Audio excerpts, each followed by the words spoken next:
DGMO salary भारतीय सेना में कैसे बनते हैं डीजीएमओ, क्या होती है इनकी सैलरी और मिलने वाली सुविधाएं, आइए जानते हैं इसके बारे में। भारतीय सेना में एक ही नहीं कई सारे पद होते हैं। ये सभी पद रैंक के अनुसार तय किए जाते हैं। इन्हीं में से एक पद है डीजीएमओ यानी कि director general of military operations का, जिसकी आजकल काफी चर्चा हो रही है। डीजीएमओ एक महत्वपूर्ण पद है जिसे सीनियर लेफ्टिनेंट जनरल संभालता है।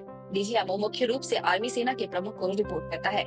डीजीएमओ की मुख्य जिम्मेदारी है तीनों सेना के फॉर्म आर्मी और नेवी और वायु सेना के बीच तालमेल बैठाना।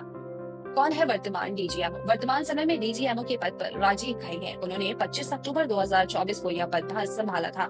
इससे पहले वे चिनार कोर की general officer commanding in chief रह चुके हैं। भारत का डीजीएमओ कौन होता है? DGMO senior lieutenant general 3 star rank होते हैं। इनका काम होता है बड़े ऑपरेशंस की प्लानिंग करना। डीजीएमओ सीधे सेना प्रमुख को रिपोर्ट करते हैं और सेना, नौसेना और वायु सेना के बीच तालमेल बिठाते हैं। कैसे बनते हैं डीजीएमओ? डीजीएमओ के पद पर पहुंचने के लिए सालों की मेहनत, अनुभव और टॉप लेवल का काबिलियत चाहिए होता है। भारतीय सेना में डीजीएमओ का पद सिर्फ सीनियर लेफ्टिनेंट जनरल को दिया जाता है। ऐसे लोग किसी कोर का कमांड संभाल चुके हों, उन्हें इस तरह के पद मिलते हैं। डीजीएमओ बनने के लिए एनडीए या एनडीसी की ट्रेनिंग जरूरी है।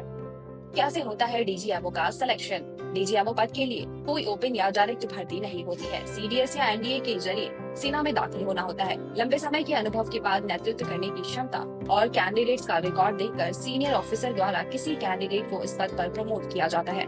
डीजीएमओ का चुनाव सेना प्रमुख और रक्षा मंत्रालय मिलकर करते हैं। कितनी होती है सैलरी?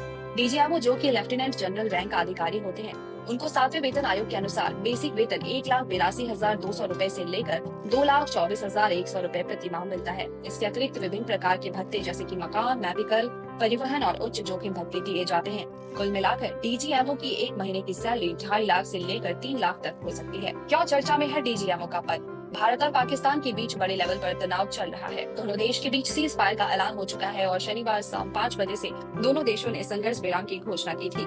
हालांकि शनिवार देर रात पाकिस्तान की तरफ से सीज फायर का उल्लंघन किया गया, जिस पर भारतीय सेना ने एक्शन लेते हुए मुंहतोड़ जवाब दिया था। सीज फायर की चर्चाओं के बीच डीजीएमओ पर खास चर्चा हो रही है। Bureau report, times world.